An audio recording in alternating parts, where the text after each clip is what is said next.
कथा कहानी काव्य में आपका स्वागत है।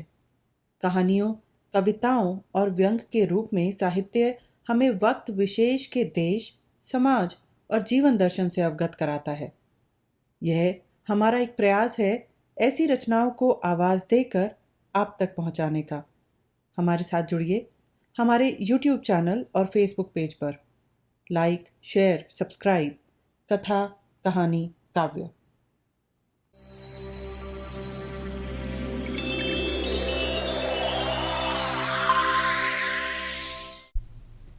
मुंशी प्रेमचंद के उपन्यास गोदान का 8वां भाग मेरे यानी मनीषा के साथ। मेरी ओर, मैं उस रसिक समाज से बिल्कुल बाहर हूँ मिस्टर खन्ना, सच कहता हूँ। मुझ में जितनी बुद्धि, जितना बल है, वह इस इलाके के प्रबंध में ही खर्च हो जाता है। घर के जितने प्राणी हैं सभी अपनी अपनी धुन में मस्त, कोई उपासना में, कोई विषय वासना में, कोहू काहू में मगन, कोहू काहू में मगन। और इन सब अजगरों को भक्ष्य देना मेरा काम है, कर्तव्य है। मेरे बहुत से तालुकेदार भाई भोग विलास करते हैं, यह सब मैं जानता हूँ, मगर वह लोग घर फूंक कर तमाशा देखते हैं। कर्ज का बोझ सिर पर लदा जा रहा है, रोज डिग्रियां हो रही हैं। जिससे लेते हैं उसे देना नहीं जानते, चारों तरफ बदनाम। मैं तो ऐसी जिंदगी से मर जाना अच्छा समझता हूँ। मालूम नहीं किस संस्कार से मेरी आत्मा में जरा सी जान बाकी रह गई, जो मुझे देश और समाज के बंधन में बांधे हुए है। सत्याग्रह आंदोलन छिड़ा, मेरे सारे भाई शराब कबाब में मस्त थे। मैं अपने को न रोक सका, जेल गया और लाखों रुपए की जेरबारी उठाई और अभी तक उसका तावान दे रहा हूं।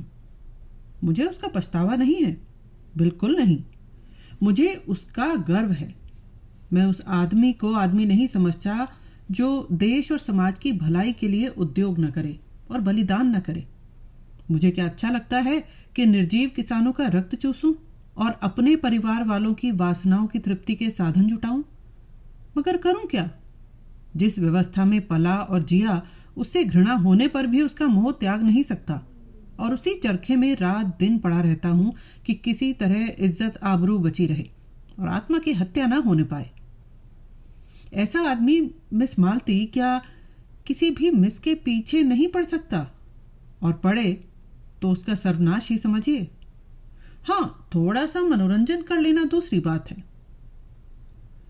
मिस्टर खन्ना भी साहसी आदमी थे, संग्राम में आगे बढ़ने वाले। 2 बार जेल हो आए थे, किसी से दबना न जानते थे, खद्दर न पहनते थे और फ्रांस की शराब पीते थे। अवसर पड़ने पर बड़ी बड़ी तकलीफें झेल लेते थे।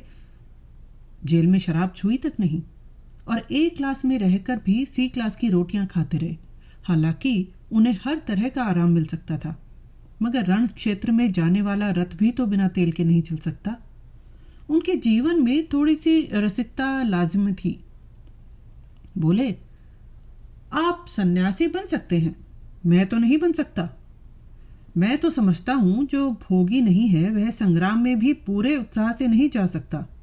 जो रमणी से प्रेम नहीं कर सकता उसके देश प्रेम में मुझे विश्वास नहीं। राय साहब मुस्कुराए। आप मुझी पर आवाजें कसने लगे।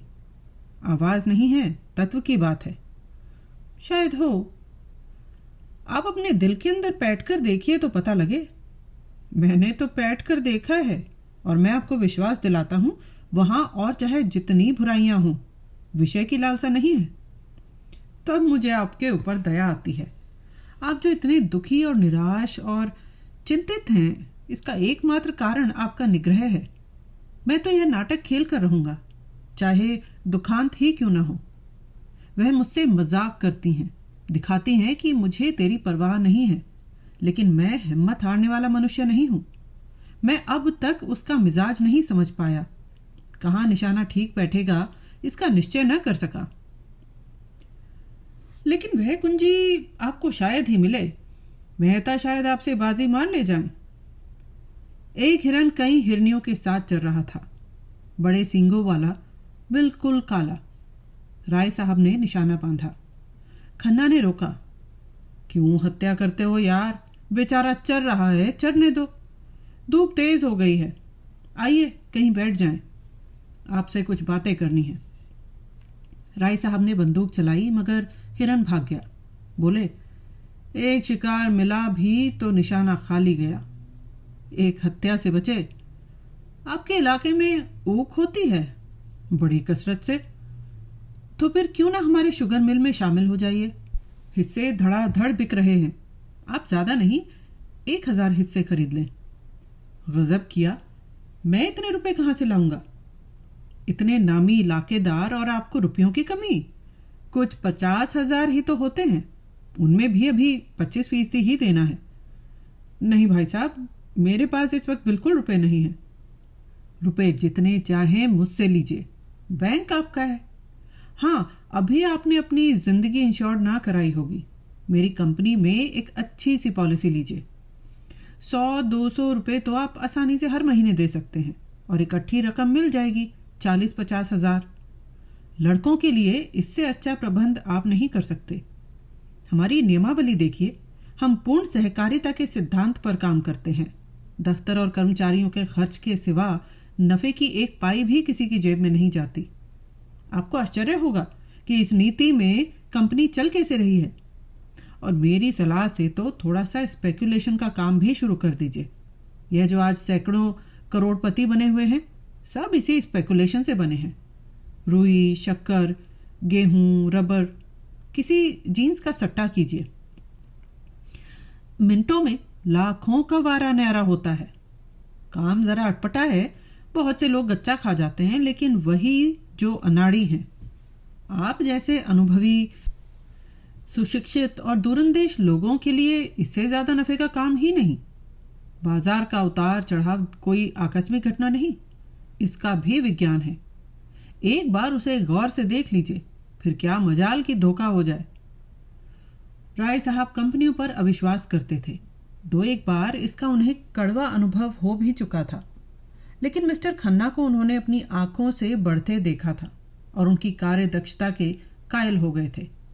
अभी 10 साल पहले जो व्यक्ति बैंक में क्लर्क था, वह केवल अपने अध्यवसाय, पुरुषार्थ और प्रतिभा से शहर में पूजा जाता है। उसकी उस सलाह की उपेक्षा न की जा सकती थी।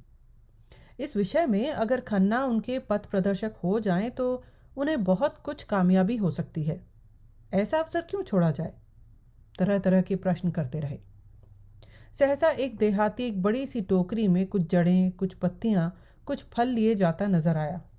खन्ना ने पूछा, अरे क्या बेचता है? देहाती सकपका गया, डरा कहीं बेगार में ना पकड़ा जाए। बोला, कुछ तो नहीं मालिक, यही घास पात है। क्या करेगा इनका? बेचूंगा मालिक, जड़ी बूटी है। कौन कौन सी जड़ी बूटी है, बता। देहाती ने अपना औषधालय खोल कर दिखलाया। मामूली चीजें थी जो जंगल के आदमी उखाड़ कर ले जाते हैं और शहर में अत्तारों के हाथ 2-4 आने में बेच आते हैं, जैसे मकोए, कंघी, सहदैया, कुकरौंधे, धतूरे के बीज, मदार के फूल, करजे, घमची आदि। हर एक चीज़ दिखाता जाता था और रटे हुए शब्दों में उसके गुण भी बयान करता जाता था। यह मकोए है सरकार। ताप हो, मंदाग्नि हो, तिल्ली हो, धड़कन हो, शूल हो, खांसी हो, एक खुराक में आराम हो जाता है। ये धतूरे के बीज है मालिक। गठिया हो, बाई हो। खन्ना ने दाम पूछा। उसने 8 आने कहे।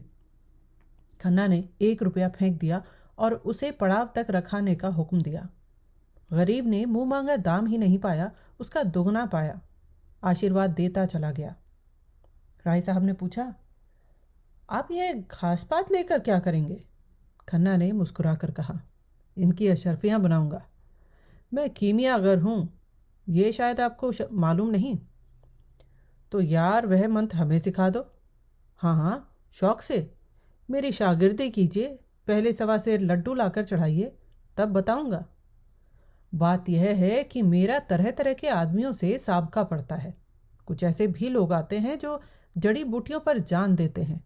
उनको इतना मालूम हो जाए कि यह किसी फ़कीर की दी हुई बूटी है, फिर आपकी खुशामद करेंगे, नाक रगड़ेंगे, और आप वह चीज़ उन्हें दे दें तो हमेशा के लिए आपके ऋणी हो जाएंगे।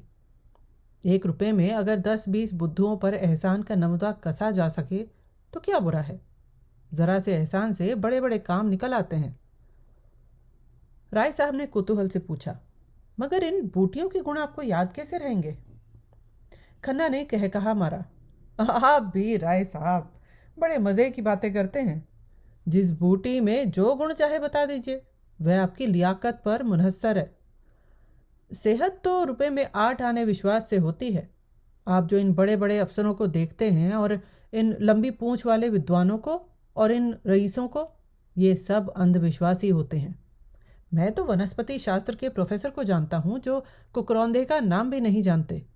इन विद्वानों का मजाक तो हमारे स्वामी जी खूब उड़ाते हैं। आपको तो कभी उनके दर्शन न हुए होंगे।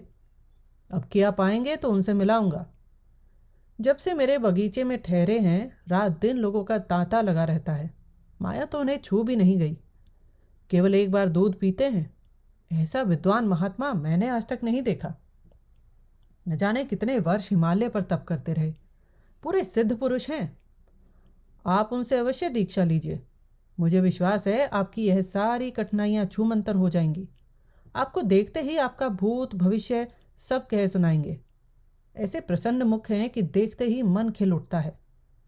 ताज्जुब तो यह है कि खुद इतने बड़े महात्मा हैं, मगर सन्यास और त्याग, मंदिर और मठ, संप्रदाय और पंथ, इन सब को ढोंग कहते हैं, पाखंड कहते हैं। रूढ़ियों के बंधन को तोड़ो और मनुष्य बनो। देवता बनने का ख्याल छोड़ो। देवता बनकर तुम मनुष्य न रहोगे। राय साहब के मन में शंका हुई।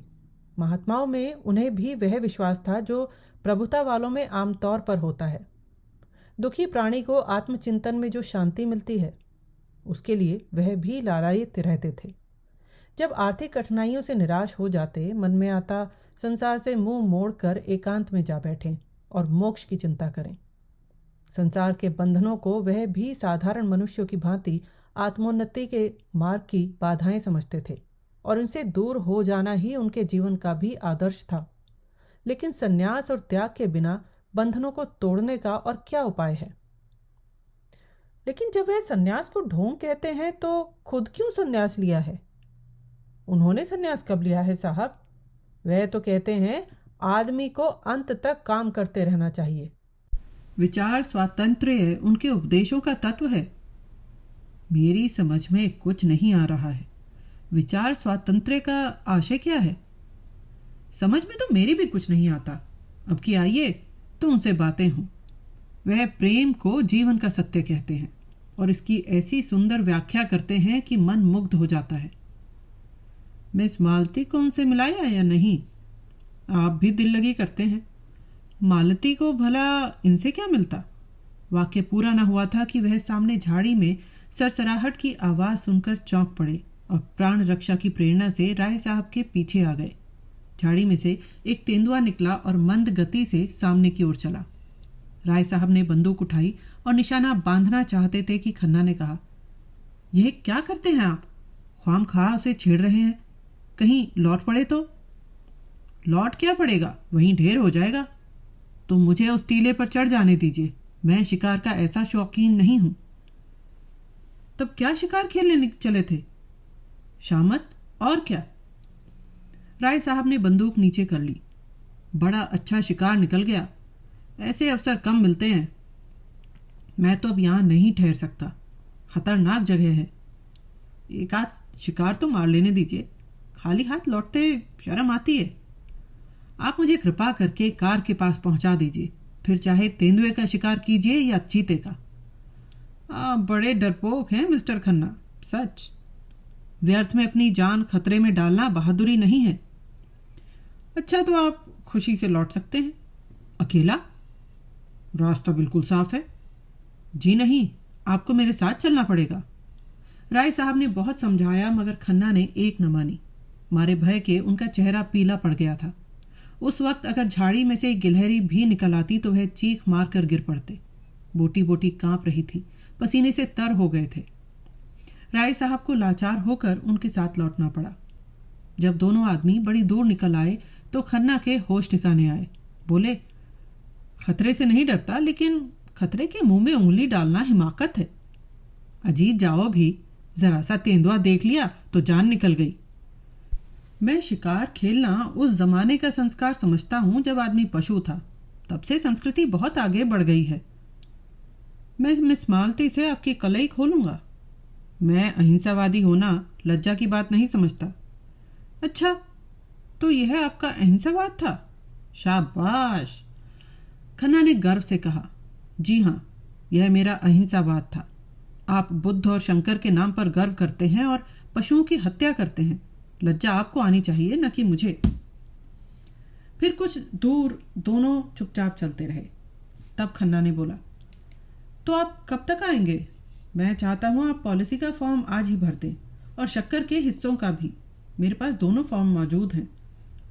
राय साहब ने चिंतित स्वर में कहा, जरा सोच लेने दीजिए। इसमें सोचने की जरूरत नहीं। तीसरी टोली मिर्जा खुर्शेद और मिस्टर तंखा की थी। मिर्जा खुर्शेद के लिए भूत और भविष्य सादे कागज की भांति था। वह वर्तमान में रहते थे। न भूत का पछतावा था, न भविष्य की चिंता। जो कुछ सामने आ जाता था उसमें जी जान से लग जाते थे। मित्रों की मंडली में वह विनोद के पुतले थे। काउंसिल में उनसे ज्यादा उत्साही मेंबर कोई न था। जिस प्रश्न के पीछे पड़ जाते मिनिस्टरों को रुला देते। किसी के साथ रियायत करना नहीं जानते थे। बीच बीच में परिहास भी करते जाते थे। उनके लिए आज जीवन था, कल का पता नहीं। गुस्सेवर भी ऐसे थे कि ताल ठोंक कर सामने आ जाते थे। नम्रता के सामने दंडवत करते थे, लेकिन जहां किसी ने शान दिखाई और यह हाथ धोकर उनके पीछे पड़े। ना अपना लेना याद रखते थे, न दूसरों का देना। शौक था शायरी का और शराब का। औरत केवल मनोरंजन की वस्तु थी। बहुत दिन हुए एक हृदय का दिवाला निकाल चुके थे। मिस्टर तंखा दांव पेंच के आदमी थे। सौदा पटाने में, मामला सुलझाने में, अड़ंगा लगाने में, बालू से तेल निकालने में, गला दबाने में, दुम झाड़कर निकल जाने में बड़े सिद्धहस्त। कहिए रेत में नाव चला दें, पत्थर पर दूब उगा दें। ताल्लुकेदारों को महाजनों से कर्ज दिलाना, नई कंपनियां खोलना, चुनाव के अवसर पर उम्मीदवार खड़े करना, यही उनका व्यवसाय था। खासकर चुनाव के समय उनकी तकदीर चमकती थी। किसी पोढ़े उम्मीदवार को खड़ा करते, दिलो जान से उसका काम करते और 10-20 हजार बना लेते। जब कांग्रेस का जोर था, कांग्रेस के उम्मीदवारों के सहायक थे। जब सांप्रदायिक दल का जोर था तो हिंदू सभा की ओर से काम करने लगे। मगर इस उलट फेर के समर्थन के लिए उनके पास ऐसी दलीलें थी कि कोई उंगली न दिखा सकता था। शहर के सभी रईस, सभी हुक्काम, सभी अमीरों से उनका याराना था। दिल में चाहे लोग उनकी नीति पसंद न करें, पर वह स्वभाव के इतने नम्र थे कि कोई मुंह पर कुछ न कह सकता था। मिर्जा खुर्शेद ने रुमाल से माथे का पसीना पोंछकर कहा, आज तो शिकार खेलने के लायक दिन नहीं। आज तो कोई मुशायरा होना चाहिए था। वकील ने समर्थन किया, जी हाँ, वहीं बाग में बड़ी बहार रहेगी। थोड़ी देर बाद मिस्टर तनखा ने मामले की बात छेड़ी। अब के चुनाव में बड़े बड़े गुल खिलेंगे, आपके लिए भी मुश्किल है। मिर्जा विरक्त मन से बोले, अब कि मैं खड़ा ही न होऊंगा। तनखा ने पूछा, क्यों? मुफ्त की बकबक कौन करे, फायदा ही क्या? मुझे अब इस डेमोक्रेसी में भक्ति नहीं रही। जरा सा काम और महीनों की बहस। हाँ, जनता की आंखों में धूल झोंकने का अच्छा स्वांग है। इससे तो कहीं अच्छा है एक गवर्नर रहे, चाहे वह हिंदुस्तानी हो या अंग्रेज। इससे बहस नहीं। एक इंजन जिस गाड़ी को बड़े मजे से हजारों मील खींच ले जा सकता है, उसे 10,000 आदमी मिलकर भी उतनी तेजी से नहीं खींच सकते। मैं तो यह सारा तमाशा देखकर काउंसिल से बेजार हो गया हूं। मेरा बस चले तो काउंसिल में आग लगा दूं। जिसे हम डेमोक्रेसी कहते हैं, वह व्यवहार में बड़े बड़े व्यापारियों और जमींदारों का राज्य है और कुछ नहीं। चुनाव में वही बाजी ले जाता है जिसके पास रुपए हैं। रुपए के जोर से उसके लिए सभी सुविधाएं तैयार हो जाती हैं।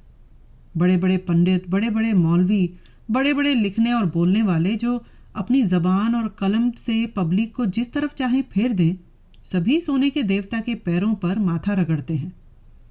मैंने तो इरादा कर लिया है, अब इलेक्शन के पास न जाऊंगा। मेरा प्रोपेगेंडा अब डेमोक्रेसी के खिलाफ होगा। मिर्जा साहब ने कुरान की आयतों से सिद्ध किया कि पुराने जमाने के बादशाहों के आदर्श कितने ऊंचे थे। आज तो हम उसकी तरफ ताक भी नहीं सकते। हमारी आंखों में चकाचौंध आ जाएगी।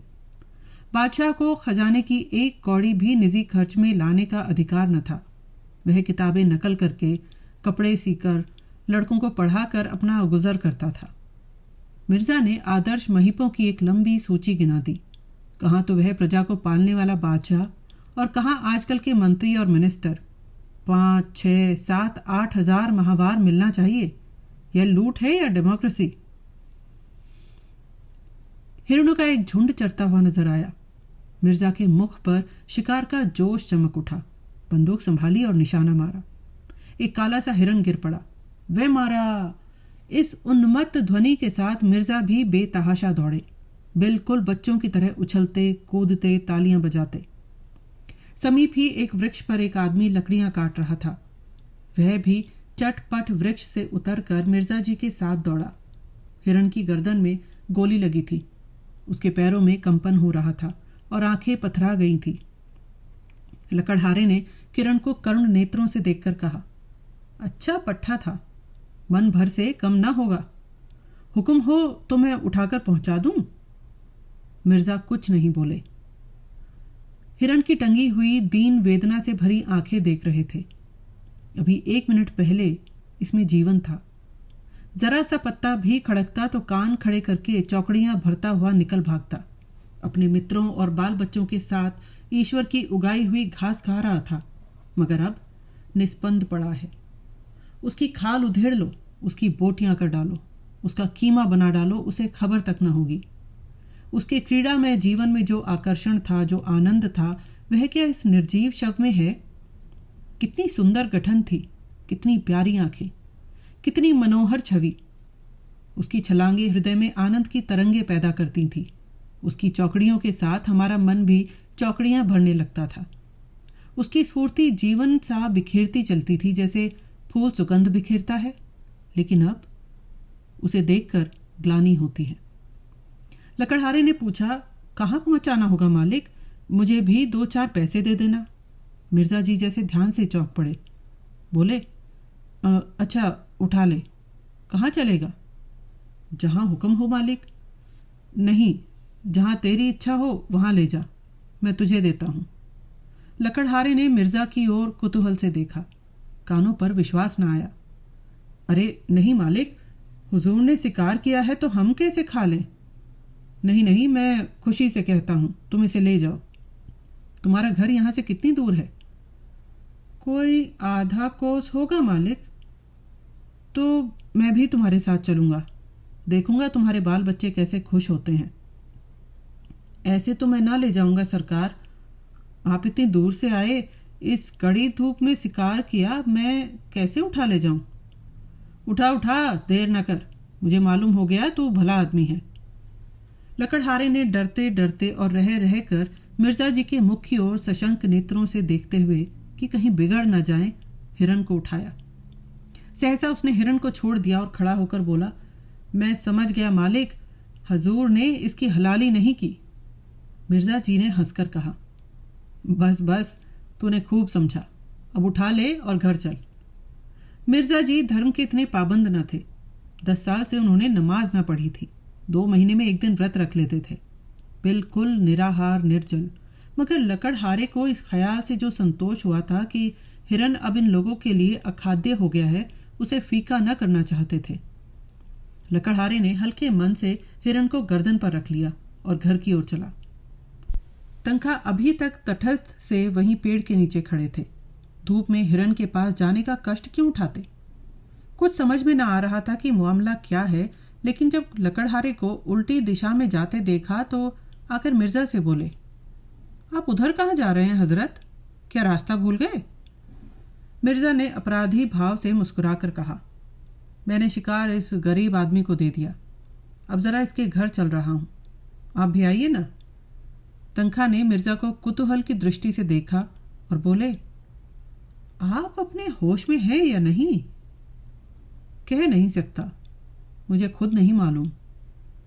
शिकार इसे क्यों दे दिया? इसलिए कि उसे पाकर इसे जितनी खुशी होगी मुझे या आपको ना होगी।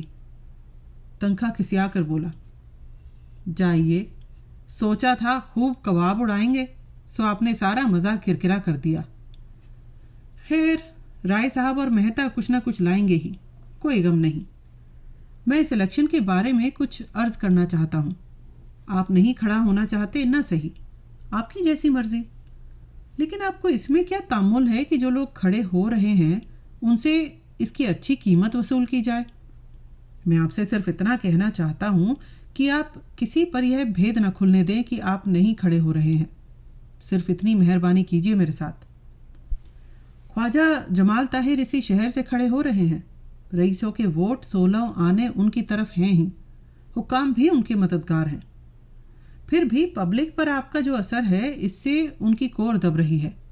आप चाहें तो आपको उनसे 10-20 हज़ार रुपये महज यह जाहिर कर देने के मिल सकते हैं कि आप उनकी खातिर बैठ जाते हैं। नहीं, मुझे अर्ज कर लेने दीजिए। इस मामले में आपको कुछ नहीं करना है, आप बेफिक्र बैठे रहिए। मैं आपकी तरफ से एक मैनिफेस्टो निकाल दूंगा और उसी शाम आप मुझसे 10,000 नकद वसूल कर लीजिए। मिर्ज़ा साहब ने उनकी ओर हिकारत से देखकर कहा, मैं ऐसे रुपए पर और आप पर लानत भेजता हूँ। मिस्टर तनखा ने ज़रा भी बुरा नहीं माना, माथे पर बल तक न आने दिया। मुझ पर आप जितनी चाहें लानत भेजें, मगर रुपए पर लानत भेजकर आप अपना ही नुकसान कर रहे हैं। मैं इसी रकम को हराम समझता हूँ। आप शरीयत के इतने पाबंद तो नहीं हैं। लूट की कमाई को हराम समझने के लिए शरा का पाबंद होने की ज़रूरत नहीं है। तो इस मामले में क्या आप अपना फैसला तब्दील नहीं कर सकते? जी नहीं। अच्छी बात है, इसे जाने दीजिए। किसी बीमा कंपनी के डायरेक्टर बनने में तो आपको कोई एतराज़ नहीं है। आपको कंपनी का एक हिस्सा भी न खरीदना पड़ेगा, आप सिर्फ अपना नाम दे दीजिएगा। जी नहीं, मुझे यह भी मंजूर नहीं है। मैं कई कंपनियों का डायरेक्टर, कई का मैनेजिंग एजेंट, कई का चेयरमैन था। दौलत मेरे पांव चूमती थी। मैं जानता हूँ दौलत से आराम और तकल्लुफ़ के कितने सामान जमा किए जा सकते हैं, मगर यह भी जानता हूँ कि दौलत इंसान को कितना खुदगर्ज बना देती है, कितना ऐश पसंद, कितना मक्कार, कितना बेगैरत। वकील साहब को फिर कोई प्रस्ताव करने का साहस न हुआ। मिर्ज़ा जी की बुद्धि और प्रभाव में उनका जो विश्वास था वह बहुत कम हो गया। उनके लिए धन ही सब कुछ था और ऐसे आदमी से जो लक्ष्मी को ठोकर मारता हो, उनका कोई मेल ना हो सकता था। लकड़हारा हिरण को कंधे पर रखे लपका जा रहा था। मिर्ज़ा ने भी कदम बढ़ाया, पर स्थूलकाय तनखा पीछे रह गए। उन्होंने पुकारा, ज़रा सुनिए मिर्ज़ा जी, आप तो भागे जा रहे हैं। मिर्ज़ा जी ने बिना रुके हुए जवाब दिया, वह गरीब बोझ लिए इतना तेजी से चला जा रहा है, हम क्या अपना बदन लेकर भी उसके बराबर नहीं चल सकते? लकड़हारे ने हिरण को एक ठूंठ पर उतार कर रख दिया और दम लेने लगा था। मिर्ज़ा साहब ने आकर पूछा, थक गए? क्यों? लकड़हारे ने सकुचाते हुए कहा, बहुत भारी है सरकार। तो लाओ, कुछ दूर मैं ले चलूं। लकड़हारा हंसा। मिर्ज़ा डील डॉल में उससे कहीं ऊंचे और मोटे ताजे थे, फिर भी वह दुबला पतला आदमी उनकी इस बात पर हंसा। मिर्ज़ा जी पर जैसे चाबुक पड़ गया। तुम हंसे क्यों? क्या तुम समझते हो मैं इसे उठा नहीं सकता? लकड़हारे ने मानो क्षमा मांगी। सरकार, आप लोग बड़े आदमी हैं, बोझ उठाना तो हम जैसे मजूरों का ही काम है। मैं तुम्हारा दुगना जो हूं। इससे क्या होता है मालिक? मिर्ज़ा जी का पुरुषत्व अपना और अपमान न सह सका। उन्होंने बढ़कर हिरण को गर्दन पर लिया और चले, मगर मुश्किल से 50 कदम चले होंगे कि गर्दन फटने लगी, पांव थरथराने लगे और आंखों में तितलियां उड़ने लगी। कलेजा मजबूत किया और एक 20 कदम और चले। कमबख्त कहाँ रह गया? जैसे इस लाश में सीसा भर दिया गया हो। ज़रा मिस्टर तनखा की गर्दन पर रख दूं तो मज़ा आए। मशक की तरह जो फूले चलते हैं, ज़रा उनका मज़ा भी देखें, लेकिन बोझा उतारें कैसे? दोनों अपने दिल में कहेंगे, बड़ी जवाब मर्दी दिखाने चले थे, 50 कदम में ही ची बोल गए। लकड़हारे ने चुटकी ली।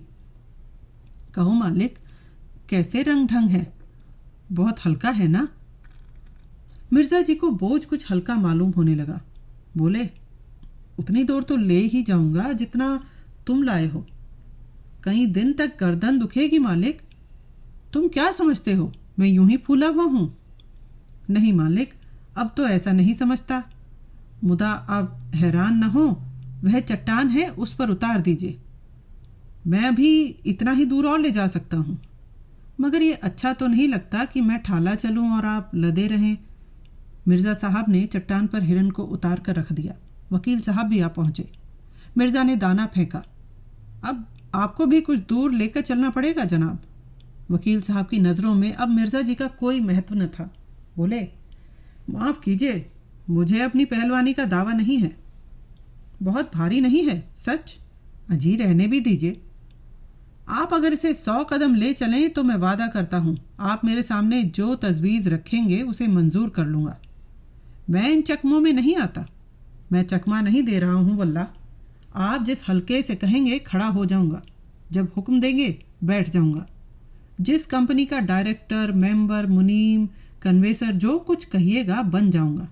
बस 100 कदम ले चलिए। मेरी तो ऐसे ही दोस्तों से निभती है जो मौका पड़ने पर यह सब कुछ कर सकते हों। तनखा का मन चुलबुला हुआ। मिर्ज़ा अपने कॉल के पक्के हैं, इसमें कोई संदेह न था। हिरन ऐसा क्या बहुत भारी होगा?